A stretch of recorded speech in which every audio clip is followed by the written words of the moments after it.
প্রিয় দর্শক, আসসালামু আলাইকুম। চলে আসলাম ধল্লা নদীতে আপনাদেরকে দেখানোর জন্য যে ধল্লা নদীর এই বাংডুরঘাট পয়েন্টে মাছ হচ্ছে।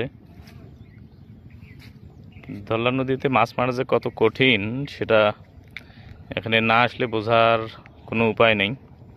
দেখতে পাচ্ছেন যে অসংখ্য বড়শি এভাবে ফেলে রাখা হয়েছে ধল্লা নদীতে। শুধু অসংখ্য বড়শি নয়, দিনের পর দিন এখানকার এই শিকারীরা পরিশ্রম করে যাচ্ছে। তবে কোন দিন যে মাছের দেখা হবে এটি বলা খুবই মুশকিল। একে বাংডুরঘাট পয়েন্ট থেকে শুরু করে যত দূর চোখ যায় তত দূর এরকম বড়শি নদীতে ফেলে রাখা হয়েছে। আমরা দেখতে পাচ্ছি একজন শিকারী বড়শিতে টোপ গাঁথছে।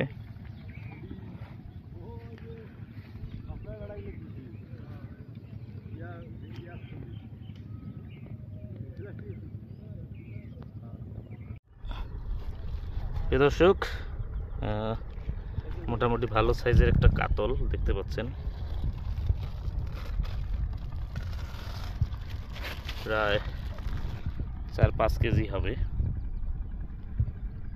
এক শিকারী ভাই পেয়েছে।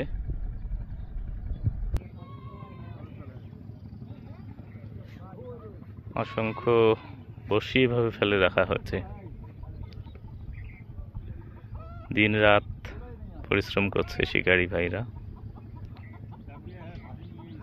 কিছুদিন আগে পানি বৃদ্ধি পাওয়ায়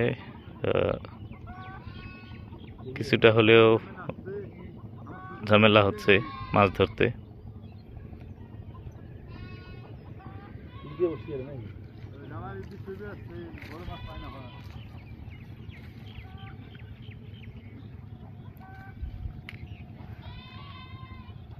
এভাবেই দিনের পর দিন তারা অপেক্ষা করছে বড় মাছের জন্য। এখানে অনেক বড় বড় মাছও হচ্ছে মাঝে মধ্যে। কথা বলবো একজন শিকারীর সাথে যিনি ধল্লা নদীতে মাছ ধরছেন। চাচা, আসসালামু আলাইকুম। তাতে কি অবস্থা? নদীর পানি বৃদ্ধি হওয়ার ফলে কি মাছ কি বাড়বে না কমবে, কি মনে হয়? বাড়বে আর কি, এখানে তো মাছ ছোট কারণে মাছ বাড়বে। এখন মাছ কি দেখা যায়? মাছ দেখা যায়। আজকে দেখছেন? মাছ তো দেখা যায়, মাছ তো ধরবে না। মাছ ধরতেছে না? না, মাছ না ধরার কি কারণটা কি মনে করতেছেন? নিচে ঘোলা আছে, নিচের মধ্যে ঘোলা আছে। ও আচ্ছা, প্রিয় দর্শক, আপনারা শুনলেন যে নদীর পানির নিচে এখনো ঘোলা রয়েছে, যে কারণে মাছ দেখা যাচ্ছে কিন্তু তারপরেও মাছ ধরছে না। তো আশা করি 2-1 দিনের মধ্যেই মাছ ধরা শুরু হয়ে যাবে।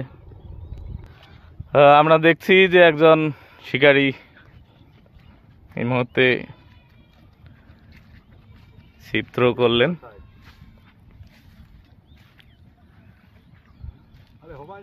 আশা করি বড় মাছ পাবেন।